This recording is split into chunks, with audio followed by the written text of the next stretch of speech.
Welcome back to Afternoon Express, and I hope that you're having a really wonderful Monday afternoon. Now, as the world wraps Suicide Prevention Awareness Week, we would like to take a moment to remind our viewers about constant open communication and understanding. On the couch, we have the Director of Cape Mental Health, Ingrid Daniels, and registered psychiatric counsellor, Shaamiela Safodien. Now, if you've got any questions for Ingrid and Shaameila, then please head over to our socials using the hashtag Afternoon Express. Welcome, ladies. Thank you. Thank you so much for being here today, especially to discuss something very serious. Yes. What exactly are the suicide stats at the moment? How bad is it? Okay, suicide is quite pervasive. Yeah. Mental health conditions are increasing. It's spreading, it's escalating across the world in every country, including South Africa. It's a crisis, basically. Yeah. So every 40 seconds, someone dies by suicide. It is estimated by the World Health Organization that between 800,000 to 1 million people will die by suicide this year. I think what is even more frightening is that the second lead cause of deaths amongst young people, aged 15 to 29 years old, is actually suicide. While in low middle income countries, the suicide rate is as high as 79%. So it is therefore no wonder that this has become a focus, not only for Suicide Awareness Day and Week, but it will carry through until the end of October. Yeah. So World Mental Health Day, which as you know is on the 10th of October this year, the focus will be on suicide awareness and prevention. Are there any studies or is there any kind of education or understanding as to why there's such an increase in suicides and mental health? I think the increase has been there. It's been growing over the past decade. And the problem is that there's been very little investment in mental health. Yeah. And that is partly one of the problems that we face. People don't understand it, and, and you fear what you don't know. Absolutely. Exactly. That's and there's what the such problem stigma. is. There's such stigma around depression or anxiety disorders or any other mental health condition, so people don't talk about it. And they battle with their challenges. And because it's not a physical disease, because it's not something that you can see, you make less money available for it. So I don't think people then make money available for counselling or any kind of help. What do you recommend people do if they don't have the money for a counsellor and they know that they're depressed, they know that they're considering suicide? When you're in that dark place, what are your options? Well, there are quite a few options. One of which is, if families could create the space, but that's not always possible. For people to talk about their fears, about their sadness, about the sense of hopelessness. But Cape Mental Health, for example, provides counselling to people at no cost. So there's no cost attached to it. All you need is a phone call, connect with one of our counsellors, and we will provide you with the necessary support. But basically what we're needing to do is to provide the open spaces that allows people to communicate. I know. It seems easier than what it is, though, because I don't think that happens a lot. What do you think? I think that it's really important for us as families to start creating a culture where we speak about emotional awareness, that we kind of invest in our children in a way that we are able to teach them how to speak about their feelings, right? And then for us as parents and family members and communities and even workspaces to be able to make it an acceptable culture, right, where there is no judgment when it comes to your mental health and just mental health awareness. What about at the workspace? Like if you don't have that option open to you at home, if there's no one that's going to listen to you, nobody can understand. What about when you go to work? How do you know where your parameters are and who you can speak to and how you can get help? Right. So I think that what's really important is to become aware of what it is that your workplace offers, right? Most workplaces should have an employee wellness program that runs. Inquire about that, don't wait until stress levels get so high that you reach a point of burnout or you start considering something like suicide, right? At the end of the day, you're a whole person. It's not just work that requires your presence and value you as a person. Your family needs you, your community needs you, and just the rest of your your friends and family. Yeah. So ultimately, I think make use of what is available to you. I really encourage people to look at kind of a practice like journaling. Yeah. It's really, really helpful. I think that if you're struggling at work, maybe even keep like a stress journal, right? Yeah. And in that process, you're able to track your own process of stress levels and maybe use that as a sort of an opener for conversation with someone in HR or a boss or a manager or that type of thing. So, you know, you kind of like start the conversation. It does like really lie with you though, you know? Sometimes it's really hard to be helpful, I think, because it's so difficult to spot.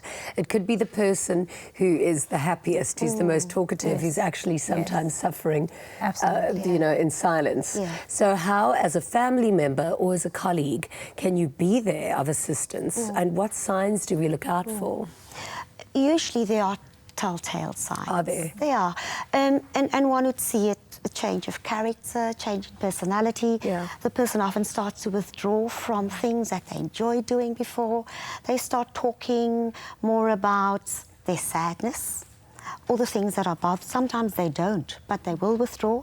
And there's just this sense of hopelessness, really. And often for family members, it'd be quite easy to start identifying some changes around eating patterns, sleeping patterns. So you may see overeating or just lack of appetite, or oversleeping or sleep disturbances, and just isolation and withdrawal. Even a preoccupation with suicidal ideas. So often there are indications or indicators for one to be able to pick up on it. You would see the shift and you'll see the change. For someone who's going to kill themselves, is it always something that's super premeditated and super thought out? Or can it sometimes be a quick reaction, a reflex action? Well, I think majority of the time there is a history of depression or a history of sort of mental unwellness or that type of thing.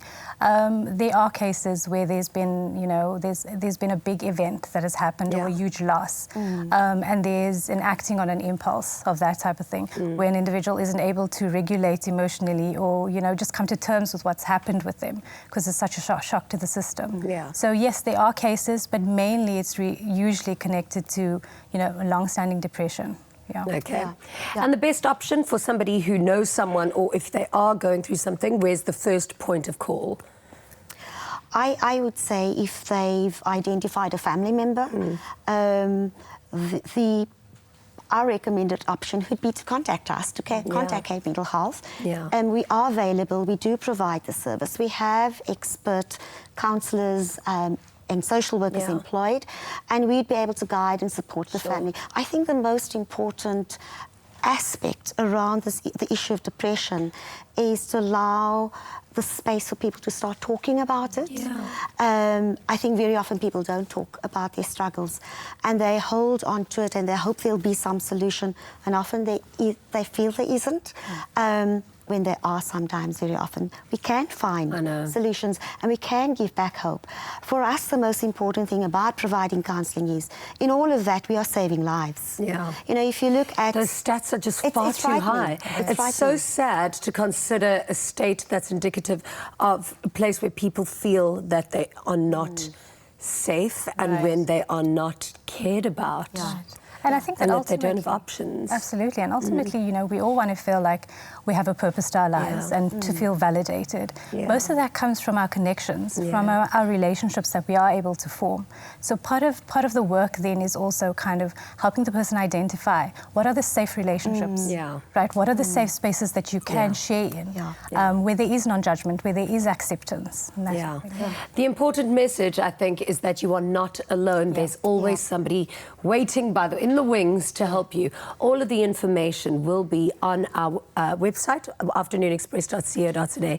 Should you need any assistance, we are here for you. Please go and check out those details and call Cape Health.